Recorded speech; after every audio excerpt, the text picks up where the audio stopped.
Many eyes were now on Thailand, and the war seemed to move closer. To most Americans, Thailand is still Siam. The name conjures pictures of white elephants, temple dancers, and pagodas rather than clashing empires.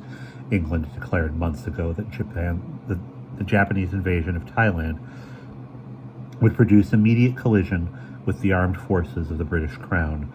Japan propagandists continued their drumbeat that Thailand was threatened by outside forces. It was much the same argument that Hitler made before invading Poland, Denmark, Norway, and Czechoslovakia, declaring that he would be subjugating them for their own good.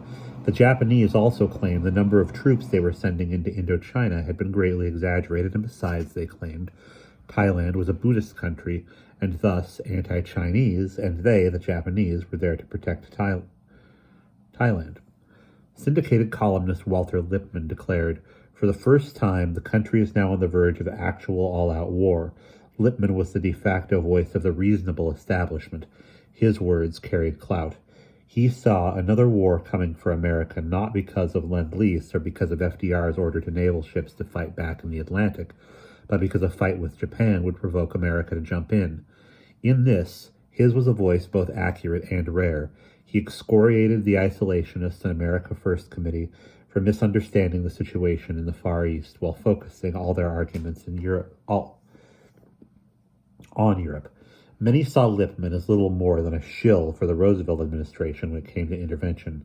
A large school of thought in American foreign policy also believed that Japan's society was overtaxed, having failed in 4 years to completely subjugate China. Large amounts of men and resources were being devoted to fighting a war without resolution, and because of this, Tokyo could not seriously consider expanding the war any farther south. Other writers and observers saw the arrival of new British battleships in Singapore as another deterrent to Japanese actions against Thailand.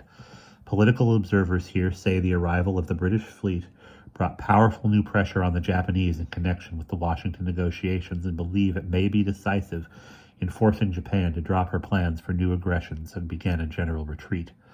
A seesaw battle of public relations and war continued on the Russian front, with the Germans claiming their big guns were raining shells on Moscow while the Soviets claimed the guns had been silenced. Temperatures on the Russian front had reached 13 degrees below zero. The British claimed to have repulsed 2 surges by the Germans in North Africa, though they conceded that Axis forces had reoccupied the important Gambit supply base, which the British captured in the early days of the Libyan campaign. Public relations battles were also raging in Washington, with isolationist Democrats and Republicans fighting with internationalist Democrats and Republicans.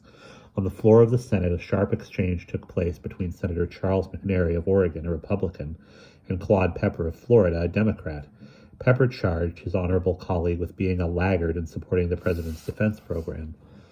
A grand jury had convened to investigate Nazi propaganda in the United States, and a star witness was Republican Congressman Hamilton Fish of New York, an isolationist whose chief aide had been indicted for perjury. Fish represented a grand legacy as his family boasted over 100 years of political involvement.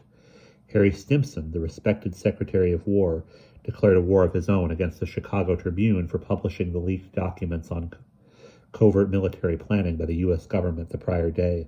Stimson did not deny their veracity and calmly said all contingencies were being explored, but he questioned the wanting in loyalty and patriotism of the newspaper for printing the story.